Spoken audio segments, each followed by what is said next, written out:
What you need in a VPN is speed when it comes to streaming videos. Our sponsor, Private Internet Access, is the only VPN fully optimized for lightning fast streaming and downloading of 4K video content with servers in all 50 states and 91 countries, so you can access websites not normally available in your region or watch content on platforms like Netflix, Hulu, etc., not normally available in your country. Unlike many VPNs, Private Internet Access supports peer-to-peer file sharing and never logs user activity.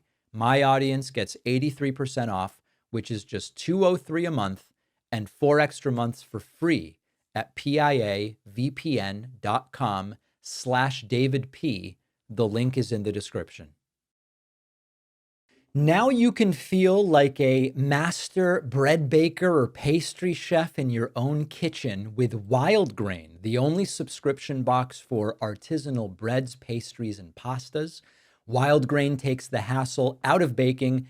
Everything bakes from frozen in 25 minutes or less. No mess, no cleanup. My favorite are the croissants, without a doubt. So flaky, so delicious. Wild Grain's boxes are fully customizable to your tastes and dietary restrictions. Go to wildgrain.com/David to get $30 off your first box, plus free croissants in every box. The link is in the description. Ladies and gentlemen, the Senate passed a bill which will strip health insurance from at least 17 million people, and they did it to pay for more tax cuts. Here is Vice President J.D. Vance, brought in to break the 50-50 tie in the Senate, casting the tie-breaking vote, as the Vice President is able to do. Here is the moment, with a little bit of applause, not that much, to be honest.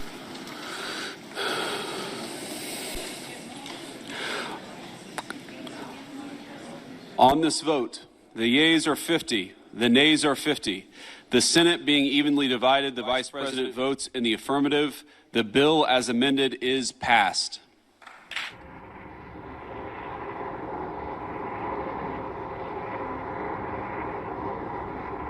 Yeah. So this is going to be a tough show, I can tell you right now. Let's break this down. This bill is part of Trump's legislative push to get a massive tax giveaway that Republicans rushed to do before July 4th.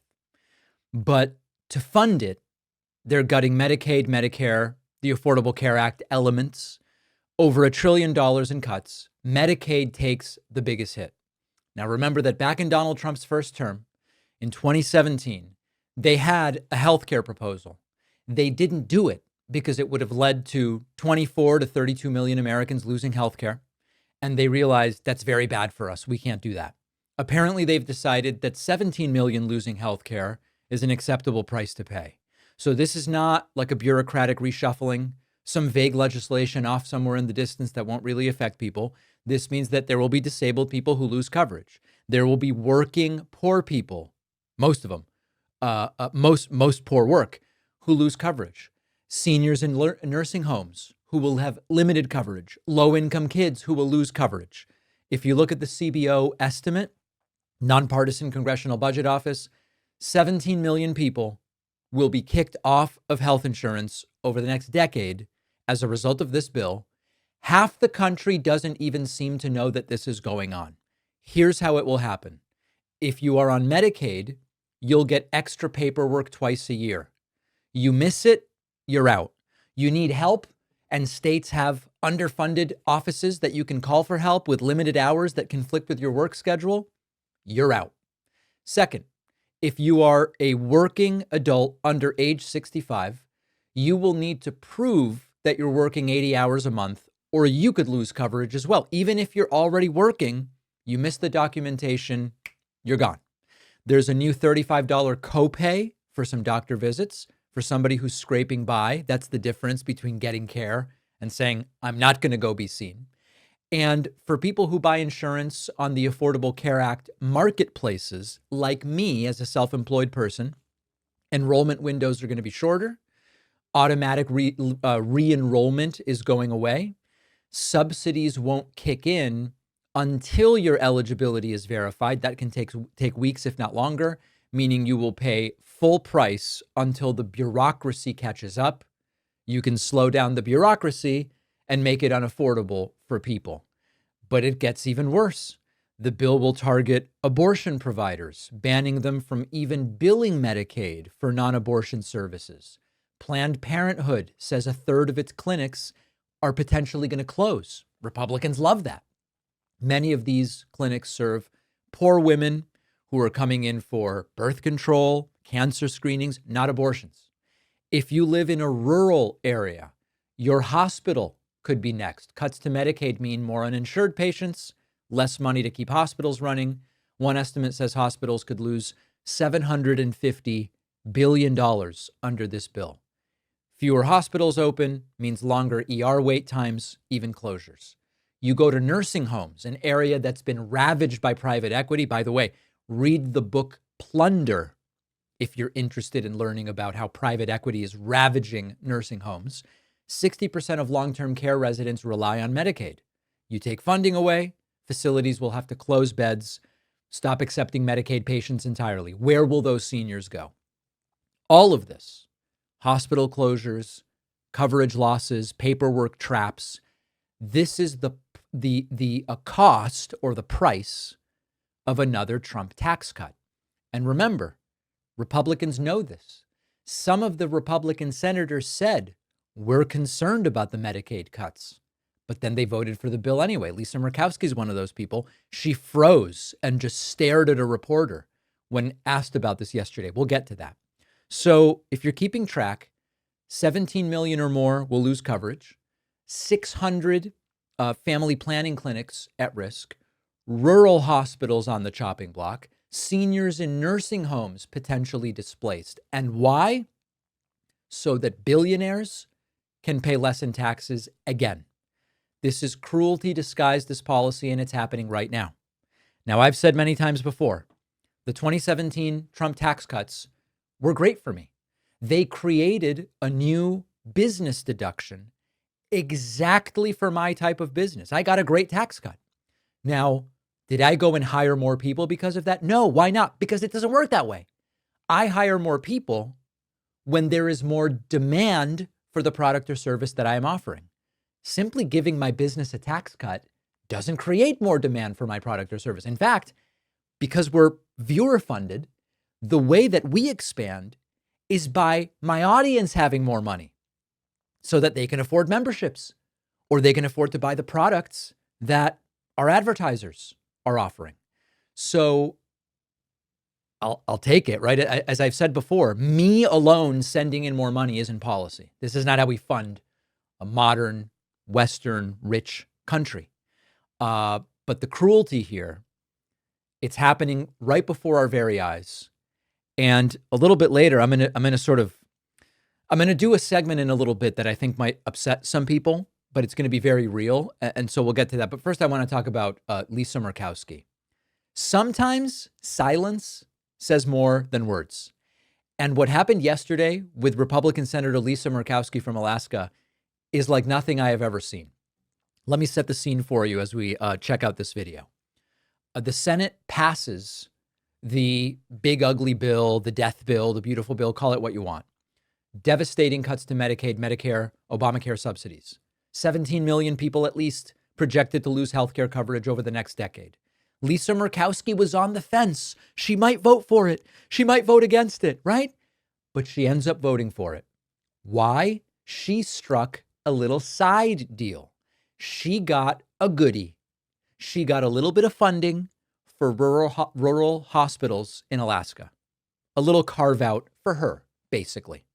Ryan Nobles catches Murkowski in the hallway, and she is asked a simple question by Ryan, which is, Rand Paul says you sold out your vote for a little side deal for Alaska. And she stares at Ryan. You are going to hear silence because she's just staring at him. Once she gets past the blank stare, listen to what she says. Out there. Senator Paul said that that your vote was a bailout for Alaska at the expense of the rest of the country. Oh my God. That's what Senator Paul said. assume it was easy. Senator, we've got the... I didn't say it, ma'am. I'm just asking for your response. My response is I have an obligation to the people of the state of Alaska. And I live up to that every single day. I fight for my state's interests, and I make sure that Alaskans are understood. I work hard to take care of a state that has more unique situations, more unique people, and it's just different. And so when people suggest that federal dollars go to one of our 50 states in a, quote, bailout, I find that offensive. I advocated for my state's interests. I will continue to do that, and I will make no excuses for doing that.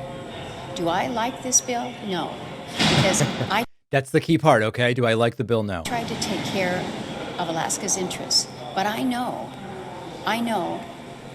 that in many parts of the country, there are Americans that are not going to be advantaged by this bill. I don't like that.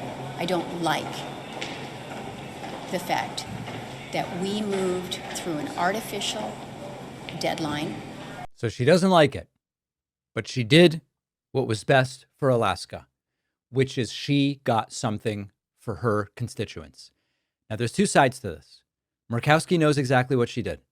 The bill was going to pass, and this is what I'm going to talk about in a moment. This bill was going to pass. They were going to offer goodie after goodie after goodie until they get to 50. And then they bring in J.P. Mandel, J.D. Vance, to be the tie-breaking vote. This is as ridiculous and disgusting, but as honest an answer as we have heard from any senator. She knows the bill will hurt tens of millions of people. She knows seniors in nursing homes are going to lose beds. She knows people on Medicaid are going to get kicked off, but she voted for it anyway. Why? Because she knew what we've been saying for weeks, which is the bill was going to pass. So she, as she's getting pushed towards it, grabs anything she can off the wall. And now even members of her own party are calling her out. So this is where we are in 2025. I don't feel bad for her. She did this to herself. But there is a certain real politic here that relates to what I really want to dig into with you right now. The big, beautiful bill passed. Of course it did. Of course it did. We all knew that it would. Didn't we? No, we didn't. I was getting emails from people. David, let's call this senator and get him to oppose the bill. And let's do this and let's do that. I said it weeks ago, okay? This bill is going to pass. Republicans were always going to pass some version of this damn bill in the Senate.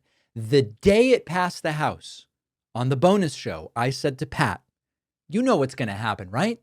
You're going to have a handful of Republican senators. They're going to suck up media attention. People are going to go, oh, let's convince this person or that person not to vote for the bill. And then they don't have the 50 that they need.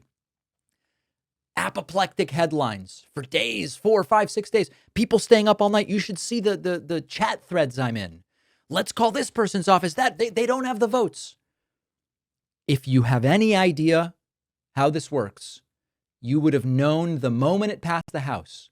Republicans are going to pass this. And it's just a matter of offering enough goodies. We flipped one vote. Now Murkowski doesn't like the bill, but she got some goodies for Alaska. Now we got 50. In comes J.D. Vance to pass it. Okay? They had to pass this bill. They knew that the marching orders from the top, what the Trump White House demands is this bill must pass in some form. And so now we've got the whole same game going on. We can block it in the House.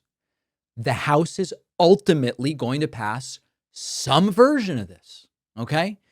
And I wasn't pretending otherwise. Now, you might recall that over the last 2 weeks, I didn't do this whole thing of, this all might come down to Rand Paul. Let's call his office. There were a lot of people doing that stuff. Okay.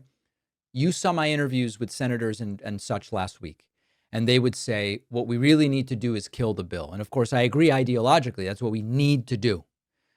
But it wasn't going to happen. And when this filters into the broader discourse, I think that it actually damages the possibility of, if we acknowledged somehow they're going to pass it, maybe we could focus on, let's get some things in the bill that are good for us, good for the American people. And so I've done this long enough to know how this goes. Now, here's the part that's going to be difficult. I think this is going to upset some people in my audience. Sometimes it doesn't seem everybody in my audience wants the truth. Okay? When I say they're going to pass the bill, David, you're being defeatist. David, you're giving up. When I say there is not really a path to stopping this, because it's going to be Republicans negotiating with Republicans to get 50 of them, because they have more than 50 to go, I'll go for it. And in comes J.D. Vance. And sometimes I end up in the position where I think some in my audience want me to sell a feel-good story. We can stop this thing if you just make the right phone call. If I go, guys, we're not stopping this. Can we get some things in there that we think are good? Maybe that's the effort, because we're not stopping this. I don't know which story my audience wants to be told. This is not the first time that honesty pissed off some people in my own audience. When I told my audience after the June 27th debate last year that Joe Biden is going to need to drop out of the race, it's unrecoverable. The pressure is going to be too great. He's going to have to drop out. A very loud section of my audience lost it and said, David, what are you talking about? Biden's not dropping out. You got to be behind him because it was obvious he was going to have to drop out. And some people in my audience didn't like that. When I said in September and in October, guys, Trump is beating Kamala Harris in every damn swing state poll. Every single one of these 7 states that are usually swing states, Trump's winning all of them. And I got flooded with messages saying, David, you're spreading defeatism. We need you to stay positive. On election night, when at 7:05 p.m. Eastern, the Indiana and the Kentucky numbers came in, and Trump was leading by 3 times what he won those states by in previous elections. And I said, that looks bad. And then by 9 p.m., as we saw the gap in Pennsylvania swing from a Harris lead to a tie, to a teeny tiny Trump lead, to a medium-sized Trump lead, to a bigger Trump lead. And I said, guys, those numbers do not look recoverable. There aren't the votes left. There were people saying, David, it's only 9 o'clock. You're being defeatist. So what am I supposed to do? Okay. Am I supposed to lie to make people feel better? It's just not what I do. My preference is, let me say the hard thing and be right rather than say the comforting thing and let people walk into surprise. Okay. I'm here to tell the truth even when it's frustrating. This bill passed not because we didn't protest enough, not because we didn't call Rand Paul's office enough times or Lisa Murkowski or whoever. The system is fundamentally rigged and Republicans control everything. Now, I want to say one more thing about this. I still believe in pressure, right? It's not that I think we just let Republicans pass this with no challenge, calling their donors. I believe in all of these as tactics. We should make everything as hard as possible for Republicans to do. It matters to make them sweat and to recognize that a lot of this country despises what they're doing. That's part of the long game. But I don't see the value in doing the dog and pony show when we just don't hold the power and going, I think we can defeat this, guys, if we make enough calls. So there's a conflict. There's a contrast here, a tension between these two things. So I don't think it's time to spiral. I don't think we disengage. We expose the bill. We track the fallout. When it goes back to the House, we see, can we get some things in there that are objectively good, even though they're going to pass the damn bill? But I think we need to be a little more honest here. I don't know what my audience wants from me, but my instinct is not to do we're just one vote away from defeating this thing. They were always going to give handouts until they got to 50 and then bring in JD Vance to be the hero. So let me know what you think.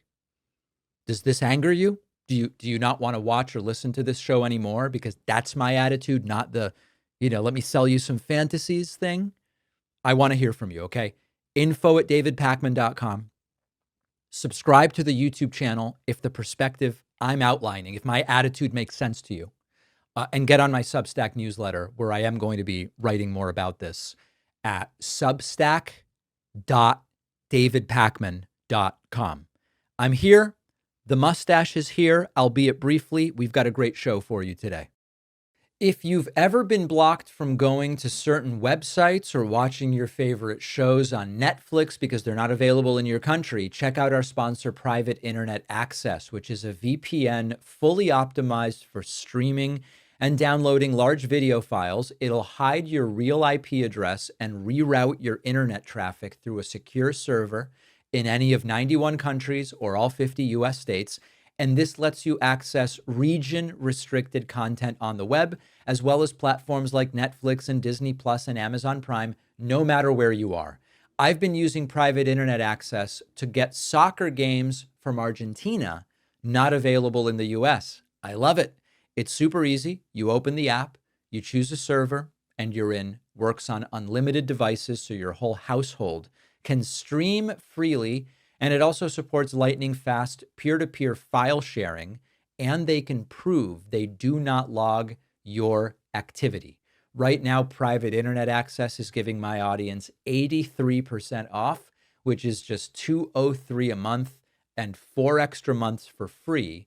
Go to piavpn.com/DavidP. The link is in the description. People in my audience know I am a bit of a pastry connoisseur. Our sponsor, Wild Grain, is the first bake from frozen subscription box for artisanal breads, pastries, and pastas. Wild Grain's boxes are customizable depending on what you like and prefer. They've got their classic variety box. They've launched the new gluten-free box. They have a plant-based box that's 100% vegan. And it just takes the hassle out of baking, because all items bake from frozen in 25 minutes or less, nothing to clean up. My experience has been awesome. I love the croissants. I was having people over last week, half an hour before, preheat and throw them in the oven, and people love it. Definitely, the croissants are my favorite. The quality and the freshness of the items is extraordinary, and it is just so convenient. Go to wildgrain.com/David to start your subscription and get $30 off your first box, plus free croissants in every box every month. The link is in the description. As an audience-supported program, we are really at the mercy of our audience. This show exists at the pleasure of the viewers and the listeners. I encourage you to get a membership at joinpakman.com. You can become a Substack paid subscriber at substack.davidpakman.com, or become a gold member. Trump has his gold card. Gold members who are subscribed both to the website and to Substack really appreciate everybody. It pains me to tell you this today. For the first time in more than 2 years, private employers cut jobs last month. For the prior 26 consecutive months, every month, employers added jobs. In other words, 26 months in a row, at the end of each of those 26 months, the country ended the month with more private sector jobs than it started with. In June, that number went down. June ended with fewer people working for private employers than there were on June 1st. To make things even worse, the May numbers were revised down. So in May, we added just 29,000 jobs. In a sense, we are in a net negative of jobs for 2 consecutive months. We had plus 29,000, followed by minus 33,000. So over the last 2 months, we have a 4,000 private sector job decline. Why did this happen? Employers are reluctant to hire due to fears of what is coming in this economy. And so we aren't seeing mass layoffs, but what we're seeing is that when people leave, when workers leave jobs, many are simply not being replaced. Companies say we're going to eliminate that position. We're not going to hire someone new to fill it. Now, there is some good news. We are seeing some wage growth. There's an expectation for 2 rate cuts this year, which the reason there is that expectation is because things aren't looking so hot, but the rate cuts should help a little bit. And like I said, we are seeing like a trickle out. It's not a layoff wave. Now, this is where Donald Trump's tariffs can really start to play a role. Remember that we are now just a week from the deadline, July 9th, for Trump's 90 deals in 90 days. We could see that completely explode an already slowing job market if indeed Trump goes, hey, we didn't actually get any deals done, all the tariffs are going into place. We would see higher import costs. This would hit American businesses that rely on foreign parts and materials, meaning they are going to need to either eat the costs or cut jobs to stay afloat. If you are a company that's already hesitant to hire or replace workers, Trump's tariffs going into effect, depending on what happens in a week, could tip the balance from we're not going to replace people that quit to we've got to actually start layoffs here.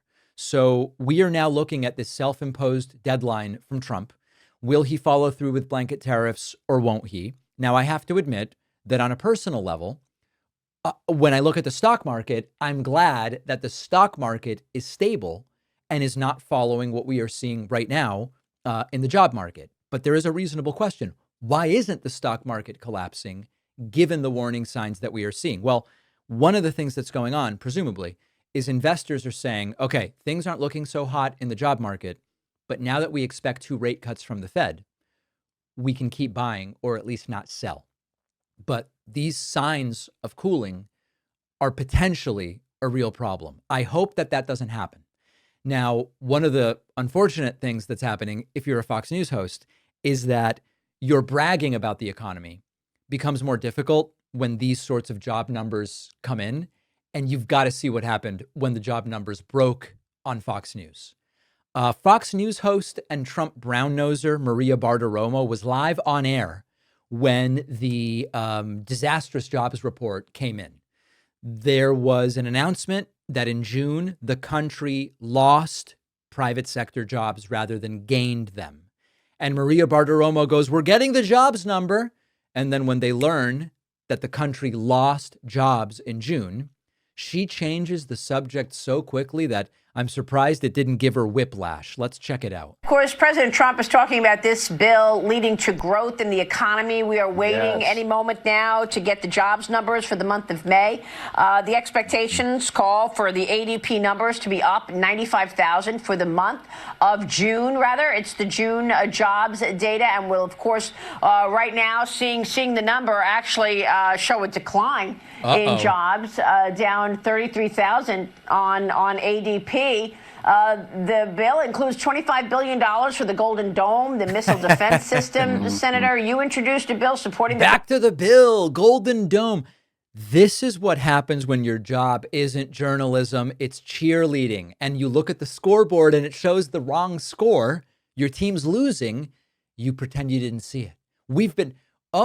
Here's the score. We lost. You know, I've been watching our practices. We're just killing it during practice. The problem is that other people did see this coming. So Maria Bartiromo's scramble is really emblematic of a deeper issue. There is a cognitive dissonance required to defend Donald Trump's economic claims in the face of hard data, because for months, Trump has been saying, we're going to have so much growth because everything's going so well. We had Q1 GDP decline. We don't want to talk about that. But we were told, don't worry, jobs are going to be supercharged and the numbers are going to be great. But we've got looming tariffs and market volatility, even though the market has recovered what it lost. Some companies instituting hiring freezes, the first private sector job loss in 26 months. So all of a sudden, reality contradicts political identity.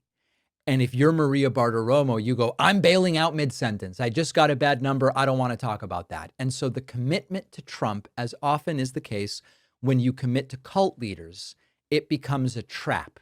The deeper you go, the more ensnared you are with the cult leader. It becomes more and more difficult sometimes impossible, to acknowledge when the leader has failed. And this is the nature of cults of personality. Loyalty is the currency. Critical thinking is not. Thinking for yourself is not. Objective analysis of the facts is not valued. Loyalty is valued. Sometimes reality doesn't cooperate with loyalty. We were told the economy would soar. It's kind of sagging. We saw job decline. And you end up looking ridiculous. You end up on live TV going, where can I look? What else can I talk about? This is a much bigger moment than Maria Bartiromo. When your political credibility is built on unwavering faith in one man, even if he's orange, right? It's an orange man, but it's a man nonetheless. When your vision is based on loyalty to Trump rather than the facts, you're no longer doing an analysis. You're doing damage control. And viewers will start to notice. These jobs numbers are people's lives. 33,000 more people than at the beginning of June now don't have a job. And they have to figure out, how do I pay for my life?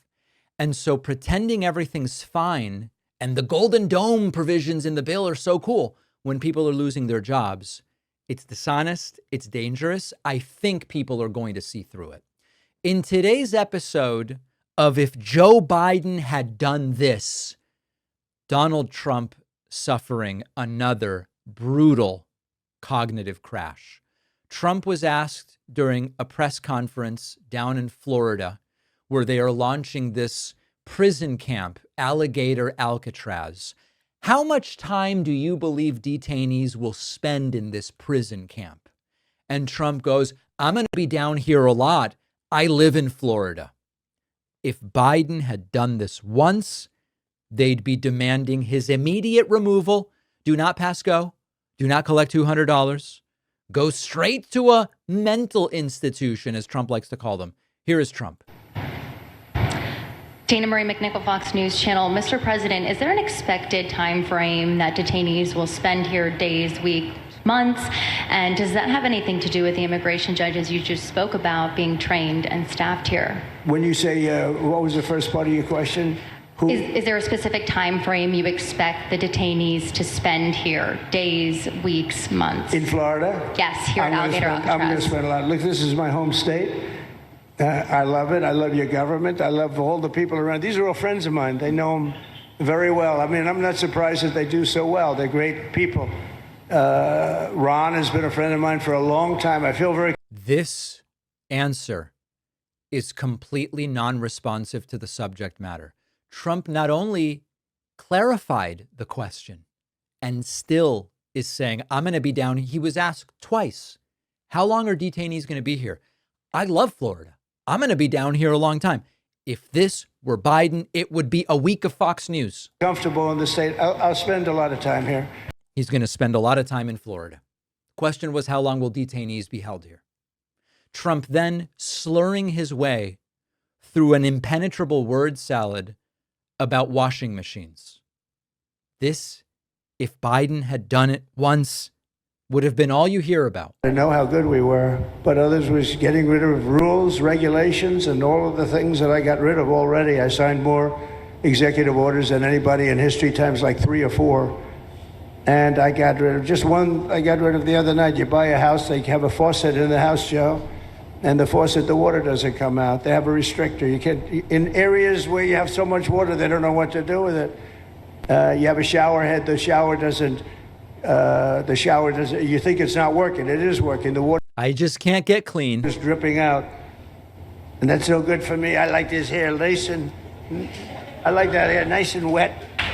Takes you have to stand in the shower for 20 minutes before you get the soap out of your hair.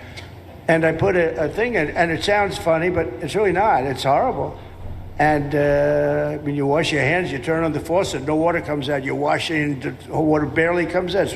This was done by crazy people. And I wrote it all off and got it approved in Congress so that they can't just change it. Because I did it in my first term, everyone was so happy. And then one of the first things that Biden did when he came back is he put the restriction on showers, toilets, and sinks. Old man ranting about water pressure. Okay, we're back to it. We're back to it. And then finally, again, this was the entire thing. Was it was just so hot, you know? Trump was just tired. That's all that's going on here. Trump continuing. Do you have problems with water? And the people came to me from Whirlpool. They said, we can't make a machine that's competitive. We can't make a machine that doesn't work. Why? They don't let us use water. Do you have any problems with water? No, we have so much we don't know what to do with it. It comes down from heaven, right?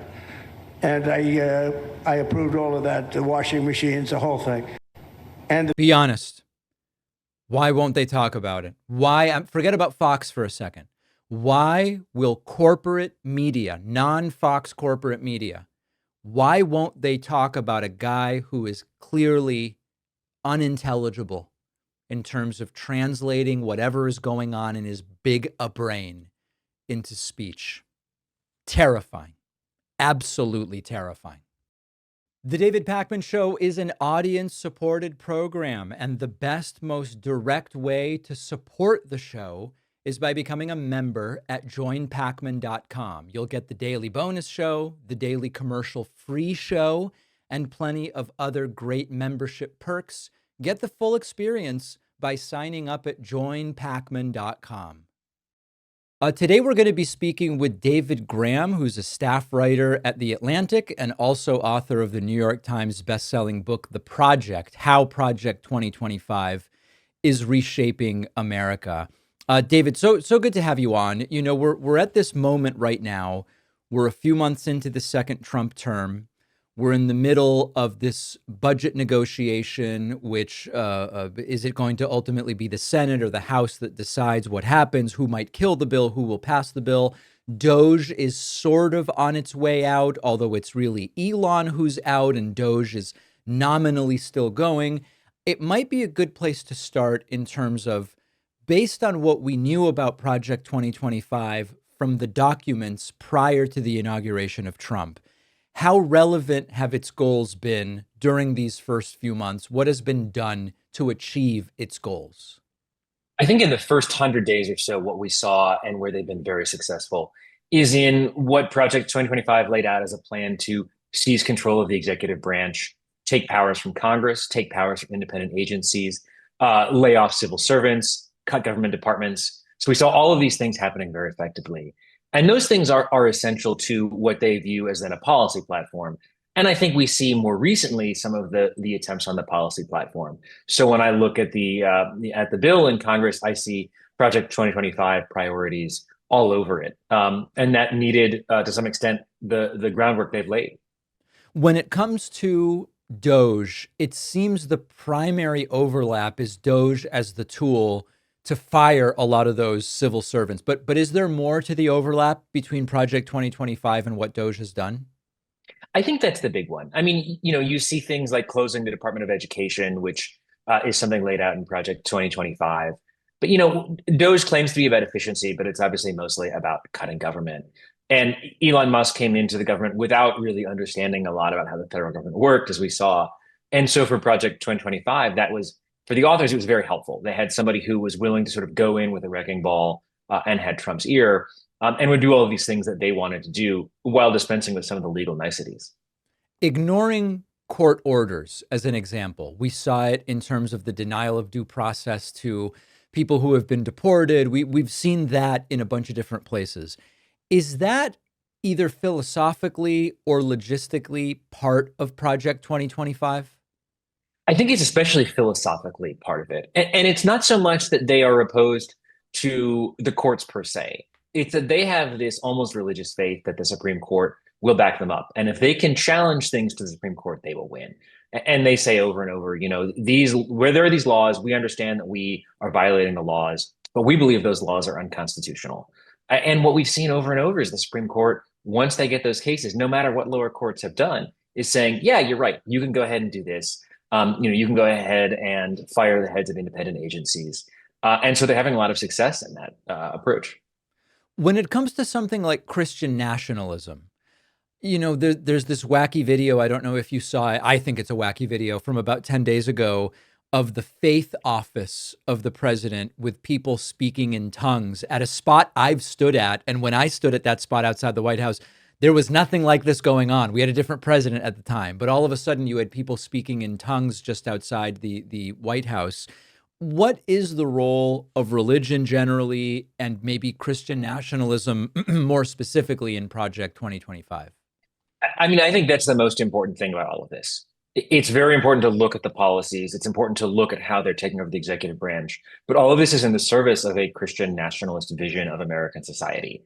And that's something that, that's a term that a lot of people on the right resist, but it's something that Russell Vogt, who's one of the lead authors of Project 2025, and obviously now the head of the Office of Management and Budget, he embraces that term. And so what they want to do with all these things is they want to reorient American society around that Christian nationalist vision. And they want to have, religious organizations taking care of social programs. They want American society oriented, they say, around a biblically based vision of the family. They want strict gender roles. They want religion in schools. So I think that's very much at the heart of all of this.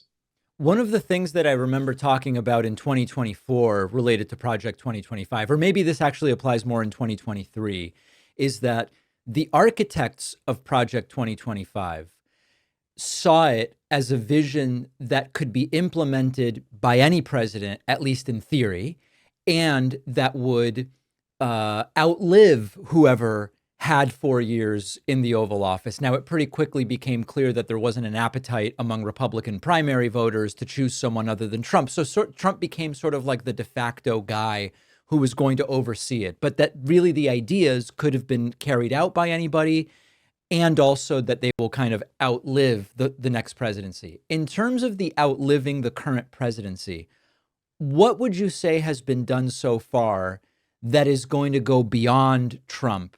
And maybe it's reversible by the next president, or maybe it isn't, but like, where are we in terms of the legacy of this after Trump leaves office? I think these changes to the executive branch are very important, and they're going to be durable. A lot of these things are done by executive order, and so they look like they're going to be fragile. But if you think about, laying off thousands of federal workers, closing up research shops that have existed for many years, cutting off big projects, cutting off, major regulations, these things are hard to spring back up quickly. And so I think that we're going to have a really permanent impact, even if courts overrule some of these things, and no matter who the next president is. And generally what we're seeing is, disempowerment of these independent agencies, disempowerment of Congress. And so that's going to encourage a stronger president, and a president who can defy checks and balances, I think, for the foreseeable future. Do you have a sense of how much the vision of Project 2025 really reflects Trump's sincere beliefs, to the extent that he has any? And how much of it is like he's really just a vessel and this is a useful thing for him to allow, but that it's not really reflective of his political philosophy? And again, it's sort of a tough question because I don't know that he really has a political philosophy other than like, what can help me win? Right. I think what the authors realized is that Trump has a few things he cares about a lot. He cares about immigration. He cares about tariffs. He cares about retribution. And they found ways to work around that. So, many of them come from the more free trade side of the Republican Party historically, and they understood they weren't going to win that fight. And so they basically surrendered on tariffs. They care about immigration. They're happy to go with that. They care about things like seizing control of the Justice Department for reasons of political philosophy. He cares about it because he wants to use it to punish his opponents. And then everything else, they realize that, by providing a strong set of employees, people who are going to be loyal, they can get what he wants done and what they want done. So I think it's really a sort of symbiotic relationship, and he is a vessel for them. In terms of what's going on in the Department of Health and Human Services with Robert F. Kennedy Jr., I don't remember looking as deeply in the pre-November 2024 era at the degree to which Project 2025 is what we might nominally call like anti-science or conspiratorial when it comes to some of these medical and science institutions. Can you kind of like lay that out? Is what we're seeing as the approach from RFK Jr. related to Project 2025, or is it sort of its own outcropping? I think there's some overlap. They're not exactly the same. I mean, what Project 2025 sees for health and human services, I think, is many of the most Christian nationalist views. They're really traumatized by churches being closed for Easter 2020, for example, by public health authorities. So they're very skeptical of public health authorities for that reason. They're skeptical of vaccines for pro-life reasons. They believe that vaccines are a violation of their pro-life principles. They want to ban abortion.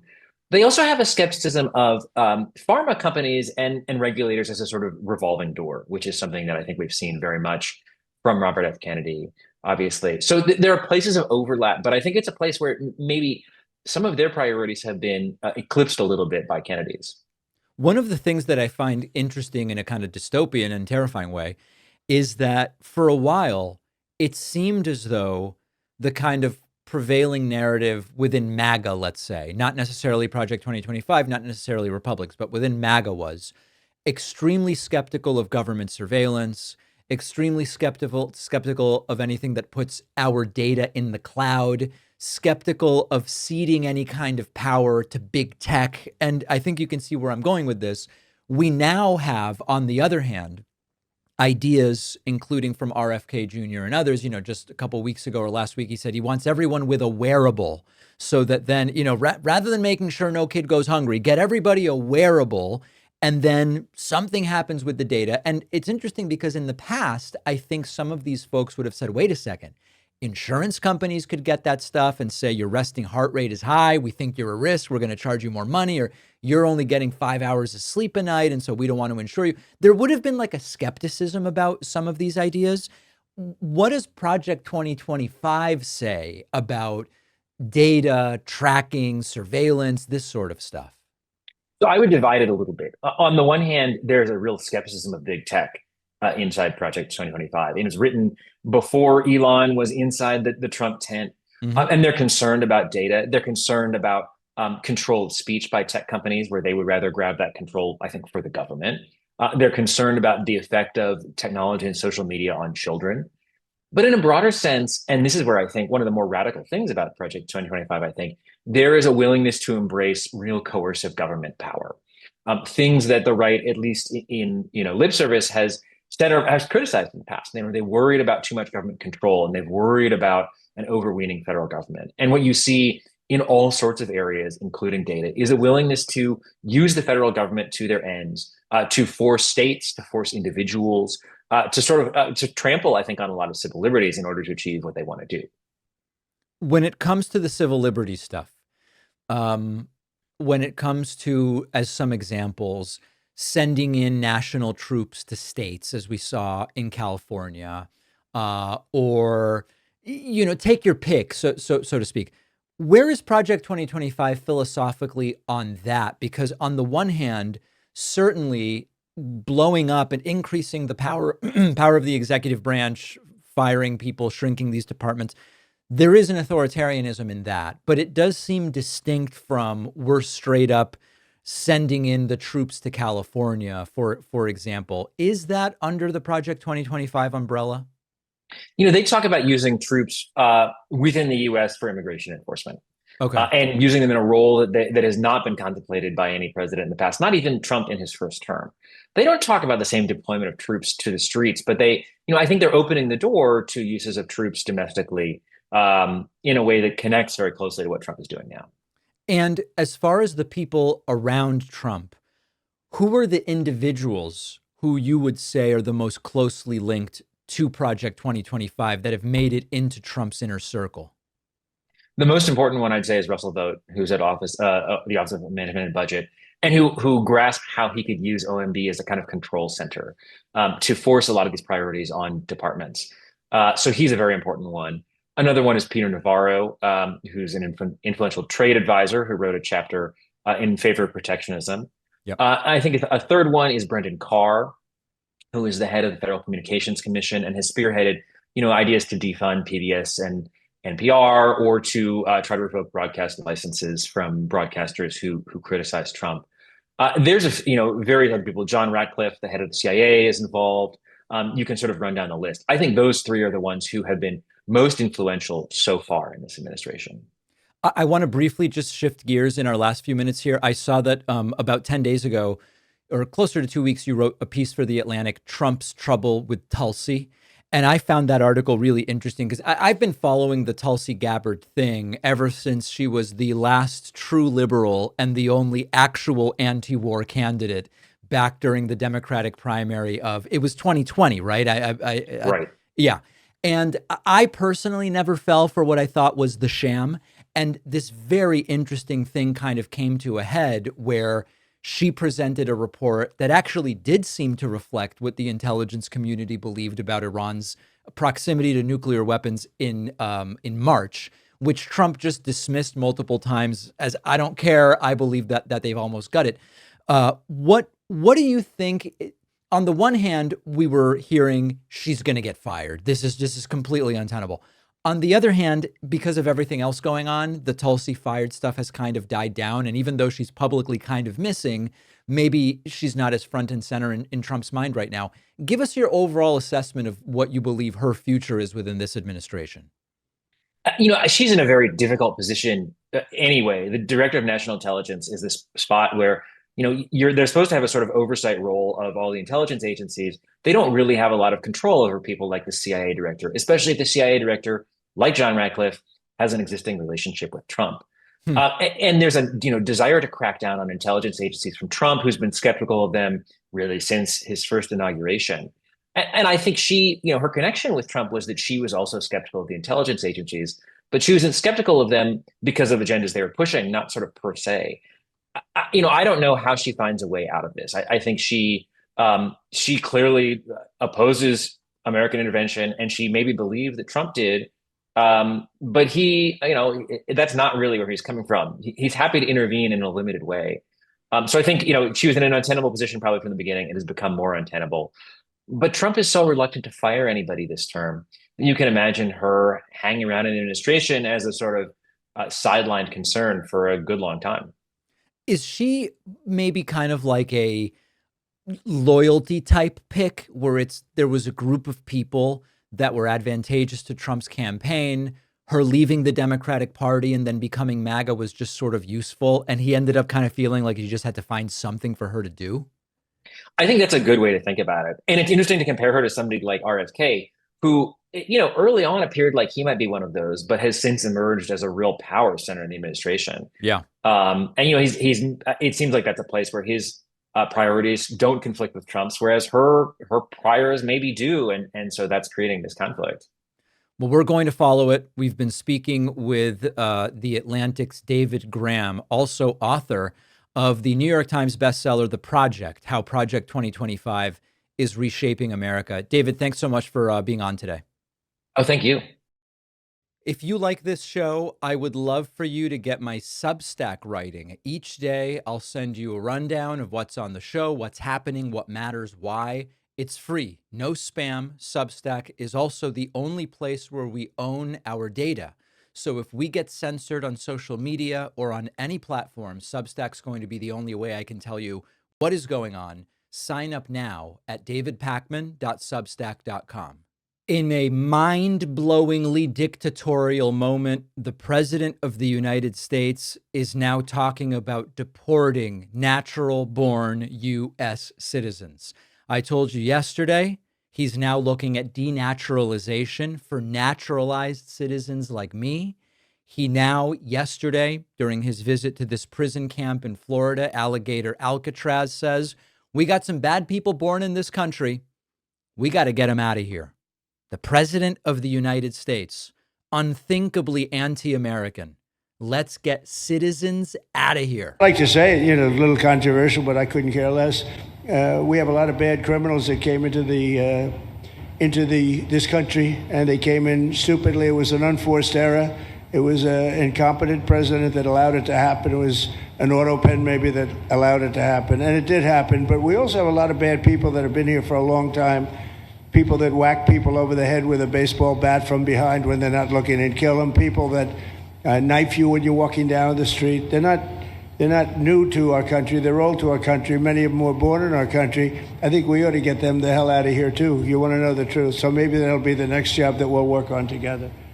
One of the tragedies that has happened, because Trump has the media so well trained, he can basically say anything at this point, no matter how unhinged, no matter how illegal. And everybody's just like, it's Trump doing his shtick. I just looked as the clip was playing, CNN's headline, Diddy acquitted. Nothing about Trump saying, let's deport natural-born citizens. Washington Post, Diddy acquitted. Nothing about, smaller article about the bill that passed yesterday. Elon Musk wants a third party. The president is saying, let's deport natural-born citizens. New York Times, a map of AI ratings for Manhattan restaurants, Diddy acquitted, and then divided GOP will decide what happens with Trump's bill. This is where we find ourselves. As unhinged and crazy as it is that the president is saying, let's deport any citizens, also now focusing in on natural born citizens, it's not even really showing up in corporate media. And if you press some of them, they'll go, Trump says crazy stuff all the time. A lot of it he doesn't really do, so we don't have to worry. Absolutely terrifying situation.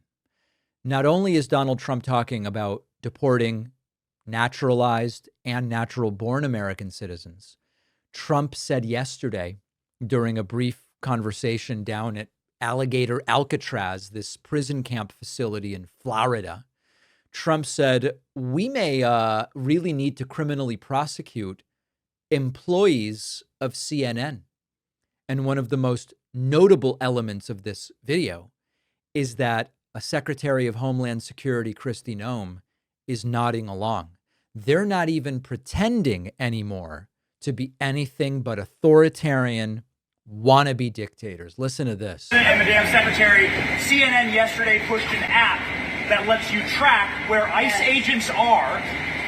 Tom Homan was saying that perhaps CNN should be prosecuted for that as obstruction of law enforcement. Your response? Yeah, we're working with the Department of Justice to see if we can prosecute them for that, because what they're doing is actively encouraging people to avoid law enforcement activities, operations, and we're going to actually go after them and prosecute them with the partnership of PAM if we can, because what they're doing we believe is illegal. And they may be prosecuted also for having given false reports on the attack in Iran. Yes. They were given totally false reports. It was totally obliterated, and our people have to be celebrated, not come home and say, what do you mean we didn't hit the target? We hit the target first. The pilots came home and they said we hit the target first. So they may be very well prosecuted for that. What they did there we think is totally illegal. This is Idi Amin style stuff, okay? During Idi Amin's brutal rule, the regime would crack down on press freedom, censorship and shutdowns, state control, harassment and violence, expelling foreign media, bogus charges against the press. That's where we are right now in 2025. And it got worse. Trump asked, what's your message to communist Zoran Mamdani? Trump goes, well, we might have to arrest him. Your beloved New York City may well be led by a communist soon, Zoran Mamdani, who in his nomination speech said he will defy ICE and will not allow ICE to arrest criminal aliens in New York City. Your message to communist Zoran Mamdani? Well, then we'll have to arrest him. Look, just casual. We'll just have to arrest him. We'll have to arrest him. Even more dystopian, Ron DeSanctimonious, the Florida governor, who now he's friends with Trump again. Now they're on good terms, I guess. Saying, hey, you know what? This one prison camp down here in Florida, we want to see these all over the country. We might even make a system of prison camps. It was when I first came in. We lowered the cost of groceries. A simple word like that, groceries. Sorry, this is the wrong clip. I actually don't think I have the, dear God. Okay, I don't have the DeSantis clip. Or do I have it? Let me just take a look here. This normally doesn't happen on the show. Normally everything is just perfectly fine-tuned. Here it is. Here is DeSantis talking about a system of these camps. Given the likelihood of the one big beautiful bill passing, and we look forward to the success of this facility here, how many more facilities like this do you feel that the country needs in order to enact your agenda of mass deportations? Well, I think we'd like to see them in many states, really, many states. This one, I know Ron's doing a second one, at least a second one, and probably a couple of more. And, at some point they might morph into a system where you're going to keep it for a long time. It's not that far away from jails that take years to build. And all right, so I actually got it confused. It's Trump talking about DeSantis's plan, not DeSantis saying it. But the point here is a system of prison camps with terrible conditions. United States 2025, not whatever country in whatever year you would imagine we would hear that. And then finally, Trump capping off this completely abortive attempt at a press conference by just telling a bunch of lies back to back to back to back. And his bad spending is what caused inflation. So now we have no inflation. Gasoline just hit $1.99 today in 5 states. Gasoline did not hit $1.99 in 5 states, and we have inflation. $1.99, isn't that a nice sound? It was up to $4, and going up to 5, 6, and 7. In California, it was $7.70. But we just hit in five states, $1.99, $1.98. And it's coming down to that level, so that'll be a big thing. And one of the reasons the prices and costs are going down when you go to the supermarket, because I said I was going to get costs down. We're getting the cost down. Food is coming down. None of that is true. The rate at which prices are increasing is relatively stable and equivalent to what it was under Joe Biden. The state in which gasoline is currently the cheapest is Mississippi, and it's $2.69 per gallon. Even in California, where Trump likes to say it's expensive, it's only $4.50 per gallon. Everything he is saying isn't true, but these are loyalty tests. Are you loyal enough to him to keep repeating this stuff? Unfortunately, many Americans do fall for these sorts of things. However, more than half of Americans say ICE has gone too far in arresting migrants, and we're going to talk about that on today's bonus show. Speaking of polling, pride in America has slipped to a new low. Is that something we should care about? And finally, we are going to look at the details of Paramount settling Trump's 60 Minutes lawsuit with a $16 million payout, but no apology. Does that trigger Trump? We'll talk about all of it on the bonus show. Get instant access to the bonus show by signing up at joinpacman.com. Get on my daily newsletter at substack.davidpacman.com. I appreciate you. I'll see you on the bonus show. I'll see you back here tomorrow. Thanks a lot for watching today's show. I just want to take a second to tell you about today's sponsors. What you need in a VPN is speed when it comes to streaming videos. Our sponsor, Private Internet Access, is the only VPN fully optimized for lightning-fast streaming and downloading of 4K video content with servers in all 50 states and 91 countries, so you can access websites not normally available in your region or watch content on platforms like Netflix, Hulu, etc., not normally available in your country. Unlike many VPNs, Private Internet Access supports peer-to-peer file sharing and never logs user activity. My audience gets 83% off, which is just $203 a month, and 4 extra months for free at piavpn.com/DavidP. The link is in the description. Now you can feel like a master bread baker or pastry chef in your own kitchen with Wild Grain, the only subscription box for artisanal breads, pastries, and pastas. Wild Grain takes the hassle out of baking. Everything bakes from frozen in 25 minutes or less. No mess, no cleanup. My favorite are the croissants, without a doubt. So flaky, so delicious. Wild Grain's boxes are fully customizable to your tastes and dietary restrictions. Go to wildgrain.com/David to get $30 off your first box, plus free croissants in every box. The link is in the description.